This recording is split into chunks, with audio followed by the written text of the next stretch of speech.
होर्मुज में सिंगापुर के मालवाहक जहाज पर हमला हुआ है। रिपोर्ट के अनुसार ईरानी रेवोल्यूशनरी गार्ड ने हमला किया है। ओमान तट के पास होर्मुज स्ट्रेट में जहाज पर हमला हुआ है।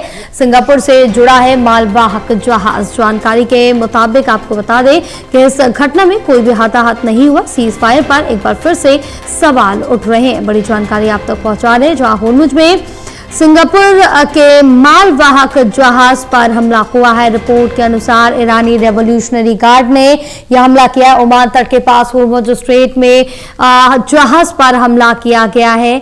तो बड़ी जानकारी और अपडेट लेंगे। हमारे साथ प्रदीप लगातार जुड़े हुए हैं। प्रदीप, होर्मुज में अगर जिक्र करें तो होर्मुज में सिंगापुर के मालवाहक जहाज पर एक बार फिर से यहां पर हमला किया गया और सीज फायर पर एक बार फिर से सवाल उठ रहे हैं। देखिए, जो जानकारी मिली है, होर्मुज स्ट्रेट जिसमें एमओयू हुआ, करार हुआ अमेरिका और ईरान के बीच और समझौते के बाद ये खुल गया, लेकिन अभी भी यहाँ पर अपना नियंत्रण ईरान ने बनाया हुआ है और विशेष तौर पर जो रूट उसने तैयार किया है उसके मुताबिक ही जहाजों को वहां से निकलने की अनुमति दी जा रही है।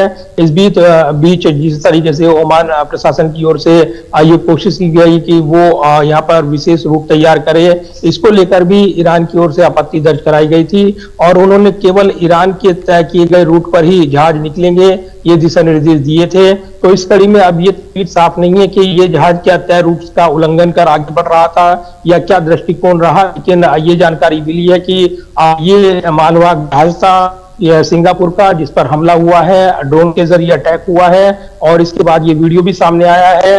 होर्मुज स्ट्रेट के पास, ओमान तट के पास इसको टारगेट किया गया है। सीज फायर पर इसके बाद सवाल उठ रहे हैं, लेकिन ईरान पहले ही साफ कर चुका है कि जो जहाजों का रूट है वो उसके नियंत्रण में रहेगा और वो तय करेंगे कि किस तरीके से जहाजों को वहां से निकालना है। ब्लॉकेड जो यूएस की सेना है वो पूरी तरीके से वहां से हटाई जाए, ये वो पहले ही साफ कर चुके हैं। तो इस बीच ताजा तनाव बना है और सिंगापुर का जहाज जो टारगेट हिट किया गया है उसमें किसी जान माल के नुकसान की जानकारी नहीं मिली है, लेकिन ये हमला ही अपने आप में बता रहा है कि स्थिति तनावपूर्ण है। होर्मुज में भी हालात सामान्य नहीं है और जिस तरीके से माइंस वहां पर बिछाई हुई है ये कहा जाता है, तो ईरान इस क्षेत्र पर अपना प्रतिबंध लगा रखा है उसने और उसी के नजरिए से वो दिशा निर्देश दे रहा है। तो अभी ये तस्वीर साफ नहीं है कि क्या मालवाहक जहाज ने तय रूट का उल्लंघन किया था या क्या वजह रही जो उसको हमले का शिकार होना पड़ा है। ये तमाम सवाल है जिनको लेकर अभी तस्वीर साफ होनी बाकी